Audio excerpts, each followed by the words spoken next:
From Via Benefits by WTW, welcome to Ion 65, a podcast for employers and plan sponsors looking to elevate their retiree healthcare benefits.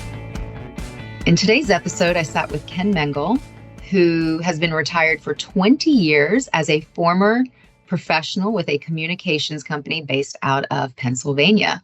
Let's find out what he has to say about his experiences with Via Benefits. Hi, Ken. It's nice to meet you. Nice meeting you too. Just to start out, by way of introduction, can you tell me your name once more, maybe where you're from, and a little bit about your employment background? My name is Ken Mengel. Live in Harrisburg, Pennsylvania. I had 30 and a half years in communications business. I was a network manager, managing the outside plant engineering for the corporation in central Pennsylvania. How old were you when you retired from there? I considered young, 55 and a half. The corporation made an offer, and I wasn't ready to retire, but it was a pretty nice offer, and that was, I'll be 75, so it was 20 years ago. Actually, it was 20 years ago in November, and can't say I'm sorry I retired. Okay, so wow, you've been retired for 20 years as an early retiree. Obviously, this was before even the individual marketplace existed. Mm-hmm. So tell me a little bit about how long ago did your employer transition you? The first year of retirement, I got this letter back in like June of the year they went to Via Benefits. I stowed it away, a healthcare file, and then I got an email saying, it's time to choose your Medicare options for the following year. And they said, you should have received notification. I said, oh yeah, I got a letter.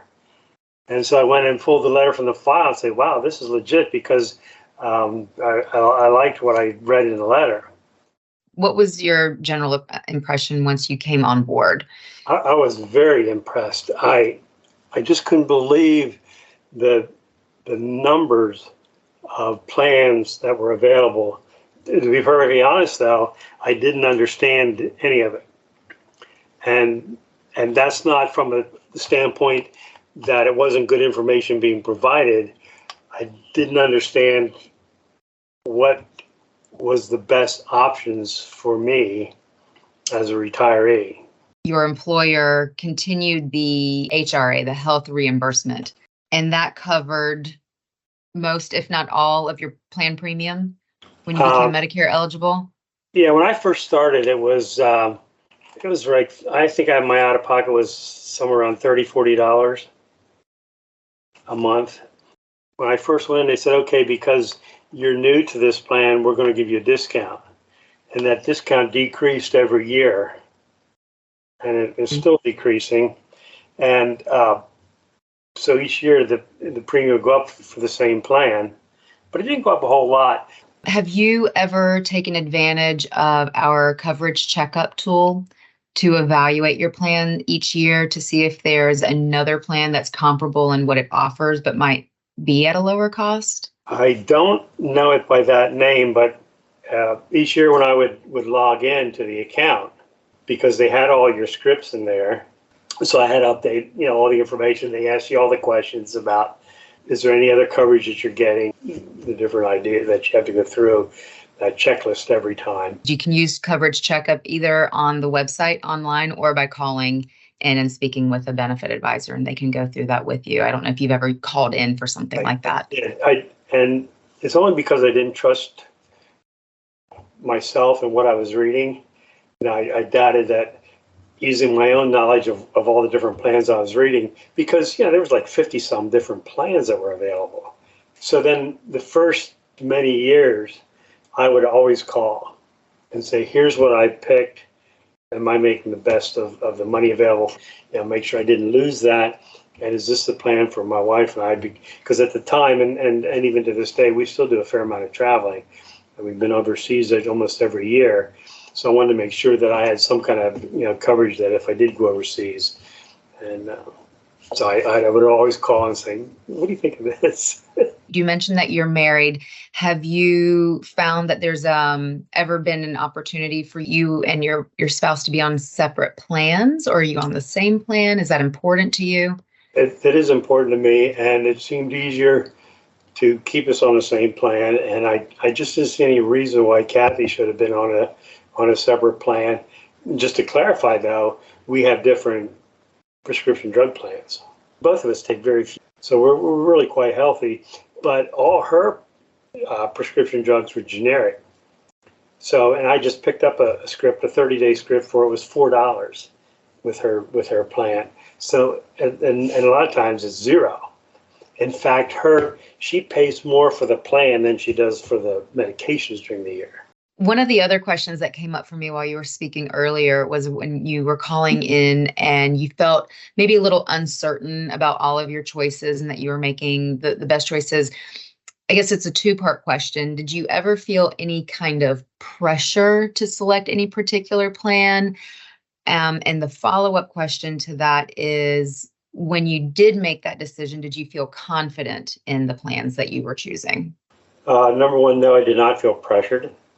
I thought the customer service rep that I dealt with, I felt did a good job of balancing all the different plans. So I didn't feel pressured. Unfortunately, my personality, I always second guess, but I can't say I've ever been dissatisfied during the course of the year with the plan that I picked. Do you feel that your benefit advisor was knowledgeable in the information that was presented, or was there ever, I know you said that you never feel fully confident, but was it due to any lack in knowledge or confidence that the benefit advisor was able to relay to you? No, I thought they were very well versed in the field, and I didn't have any questions about their lack of knowledge. I thought they did a fine job. But I looked at all the plans, and I was in the what they called outside plan engineering department. So as an engineer and math guy, I made charts. So I knew co-pays. I had charts of everything, just to make sure I was, picking the best plan for my wife and I, for our security and peace of mind. Because the only thing I was really concerned about is over the last couple of years, with my wife and I going to specialists, I seem to be getting these little bills. In other words, every year I go to the eye doctor and they do the dilation, they do all things. Well, then I get a bill for $18.28 for, dilating the pupils. And then, a couple weeks later, I get another bill for $7.19 for and I seem to be getting more of that this past year than I had previously.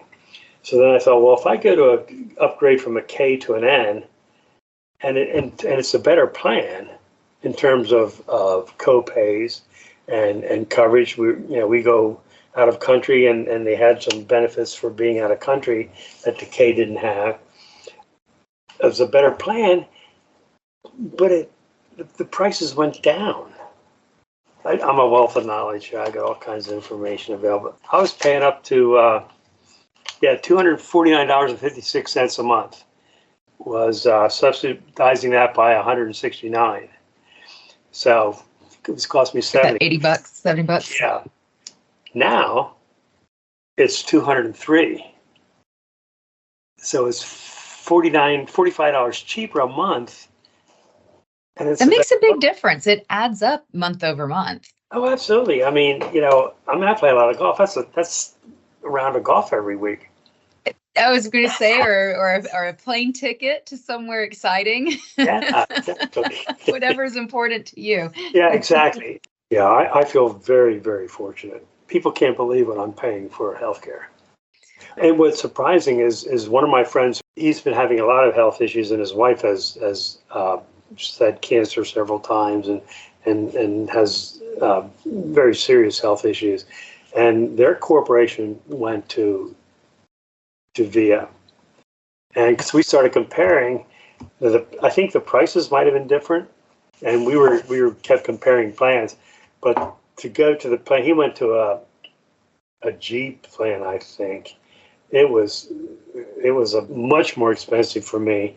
A pretty rich plan from a monthly standpoint, and the number of specialists I go to, because I only go to, I guess, 3 with the eye doctor, pulmonologist, cardiologist, once or twice a year. That a specialist costs you $20 a month with this plan, I believe.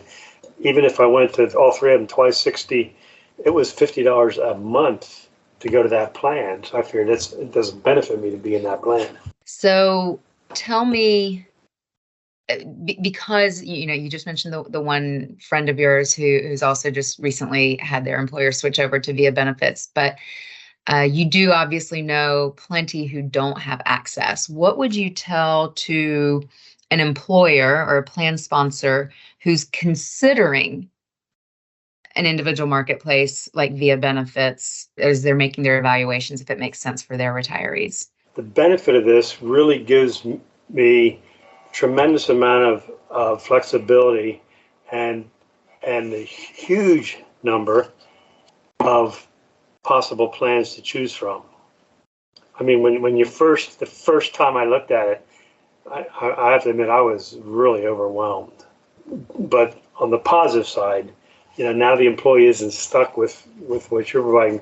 They can tailor it to fit their specific healthcare needs and what they see having to them in the future, and what would benefit them the most.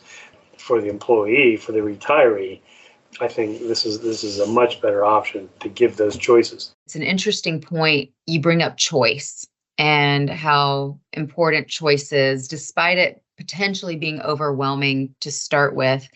Do you feel that you're supported enough with what Via Benefits offers to make that choice manageable? Or on the flip side, thinking more generically, not to you specifically,